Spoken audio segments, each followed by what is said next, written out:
my name is HAPruitt and I am the author of Anathalion and the second book in the Anathalion series, Earthquaking.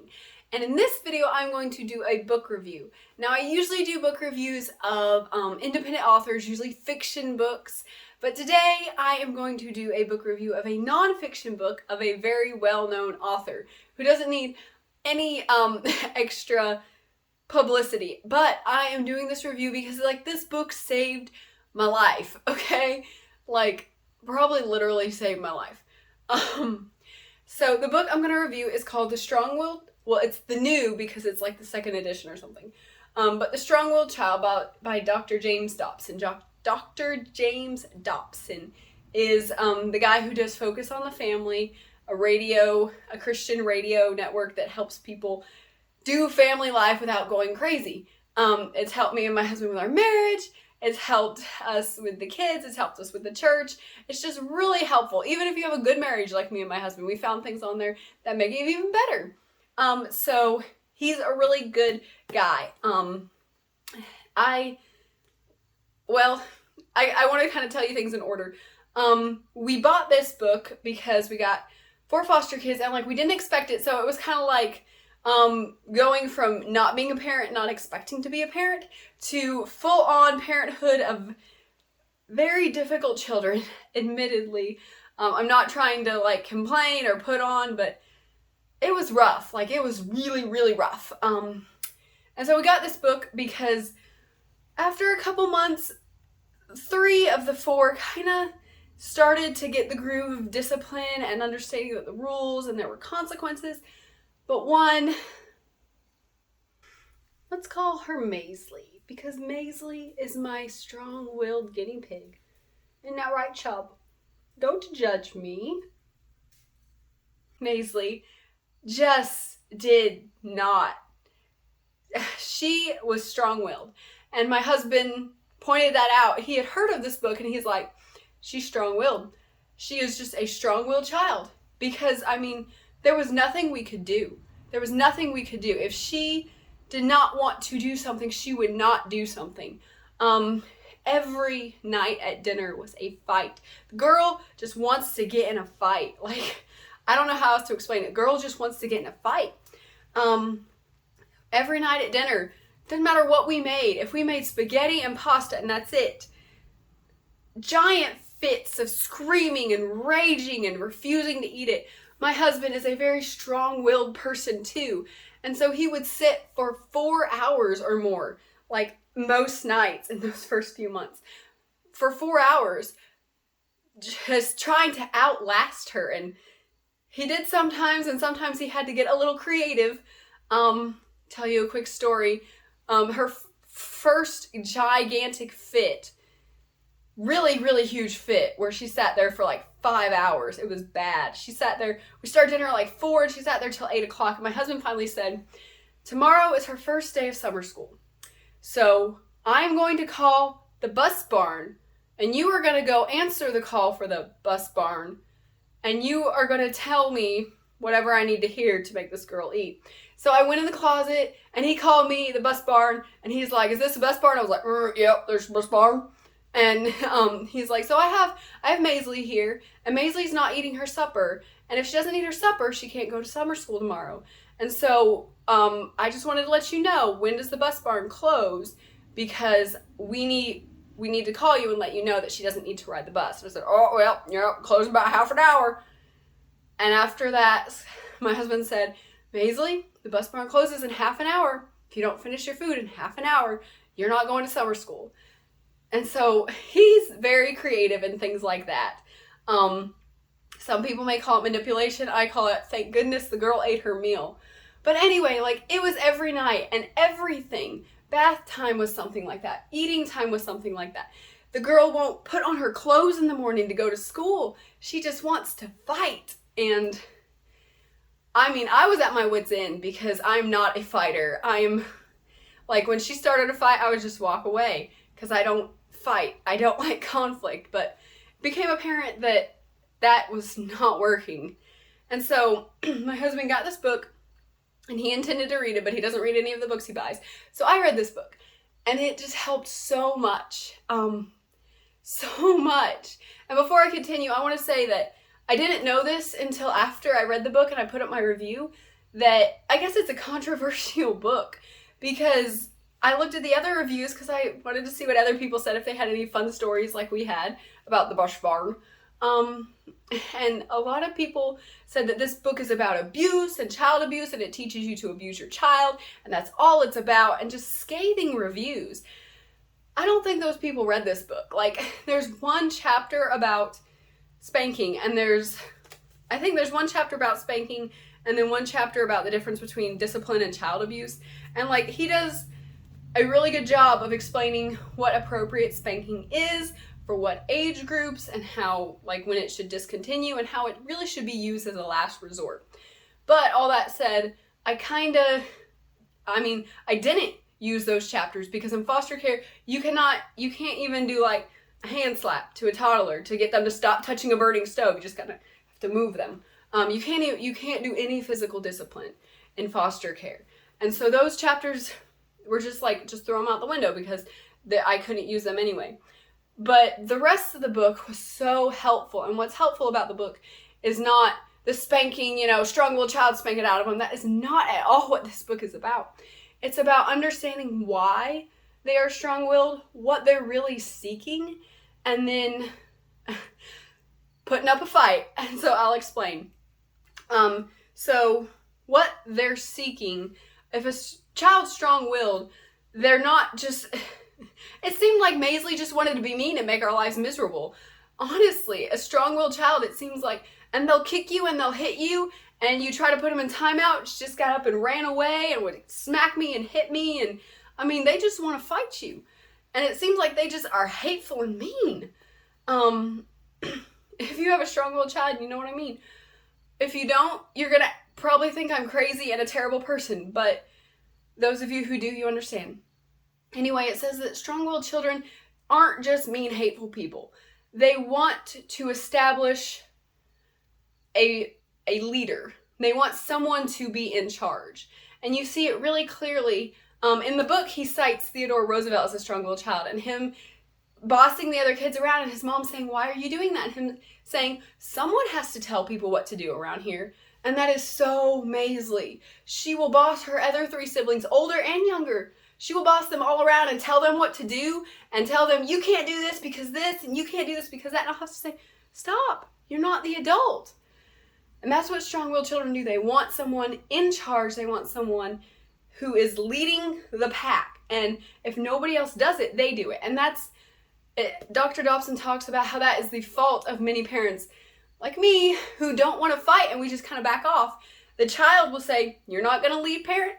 I'm going to lead. I'm going to do it. I'm going to establish what the rules are." And they'll do it. Thankfully, we have my husband in the mix, and he is a very leader. He thrives in the leader position. I'm the follower. He's a leader. Works well in our marriage. He's a leader. He likes to lead. He's a big guy, and so people call him like Thor, Jesus, and Aquaman. Like, people have compared him to that. And so, like, it's kind of hard to understand why this tiny child who weighs like 40 pounds wants to battle Thor, Jesus, Aquaman. But she does, and she stands up to him hardcore. And that's what strong-willed children do. Dr. Dobson explains how they want someone to be in charge. And that's why she focused on him, because he was trying to establish that dominance. And so she was battling against him to see who would win. And like I said, he would sit up for 4 to 6 hours at dinner every night and say, "I'm not going anywhere." He'd get out of his work, sit at the table, and he'd say, "You're going to sit there, and I'm going to do my work all night long if I have to." She usually bailed out because she likes bath time, thankfully. You've got to stand up to him. You've got to say, "I can outlast you. I can outdo you." It's not about like beating them to death, of course. It's about being crafty and wise and creative, like I talked about with my husband. He'd tell her if she would refuse to eat, we would make her plain spaghetti, because she said she hated spaghetti sauce and she still wouldn't eat it. And so he said, either you eat your bowl of spaghetti, or I'm going to make you eat a bowl of peas. If they're young enough, thankfully, they don't understand that you can't make them eat either. But in her mind, she didn't want to eat the peas. and so she ate the spaghetti. We also heard stories of a parent who, if their child wouldn't eat their dinner, their parent would blend it up in the everything, blend it all up and make a drink out of it and say, you have to drink that instead. And the child learned to eat their food rather than drink all of their food mixed together in some nasty mix. He has so many creative ways of working around their desire to just fight you for everything.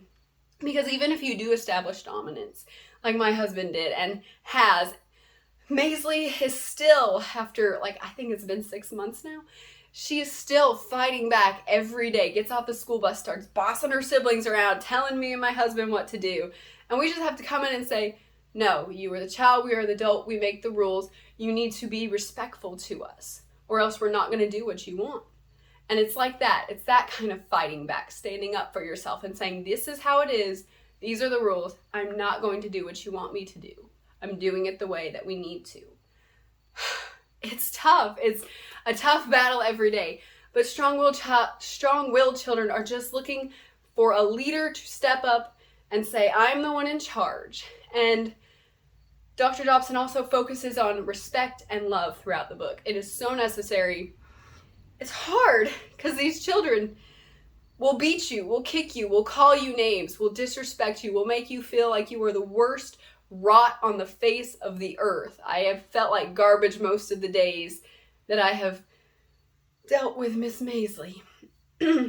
But if you love the child back despite their meanness to you, and you show them a reason to respect you, it helps. It helps a lot.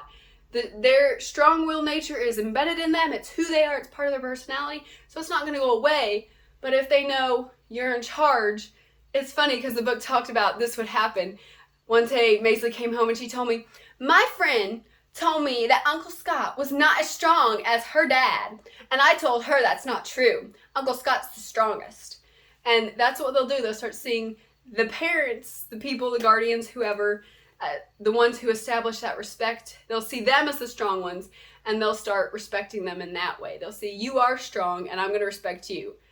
They still struggle with other people, but that's the necessary thing, to show them why you should be respected and to love them despite their hardcore desire to fight you for everything. So that is why I wanted to tell you about this book, because if you have a strong-willed child, you know you feel awful every day. You feel terrible and awful, but there's hope. And Dr. Dobson talks about how they grow up to be, if you do teach them to love and respect others, and you give them love and respect themselves, they grow up to be people like attorneys who can win every case. They grow up to be like pastors who can lead a congregation really well. Like I said, my husband is very strong-willed, and he does great at his job of being a pastor, and he does great at his job of being it's not mental health, a caseworker for mental health and physical health, all kinds of different health.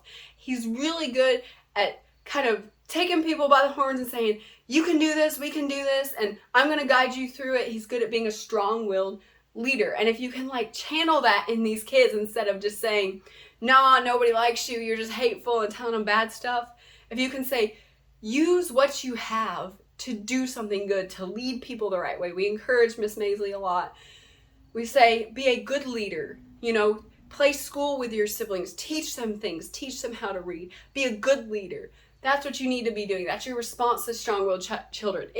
You will want to throw your hands up and say, get out of my house. I don't like you anymore. I don't want you anymore. Even if they're your own children, I bet that you feel like that sometimes. I don't want to talk to you anymore, but if you take them by the hands and say, you are going to be somebody great one day, but right now we need to learn the rules and learn how to use your talents for something good rather than for fighting people. Give them positive words, teach them how to use that strong-willed nature for good things. And that's going to help a lot too. And also he suggests praying for your children. And we did that with Maisley. We try to do that with Maisley. Every time she gets in timeout, after the screaming stops, after the crying stops, after the hours of fighting, and she's finally calmed down, we'll ask her, why are you in timeout? and she'll maybe tell us maybe we have to help her. And we'll ask her, you know, what do you need to do next time? And then we'll try and pray with her. And, you know, just them hearing things like, you know, God, please help Maisley to understand how to use her abilities the right way and to guide her siblings instead of telling them to do mean things. You know, it helps them understand that God wants to help them too. So I think I covered everything I wanted to in The Strong-Willed Child. And also, when I gotta tell you, when I first started reading, I felt so helpless and so lost and so alone.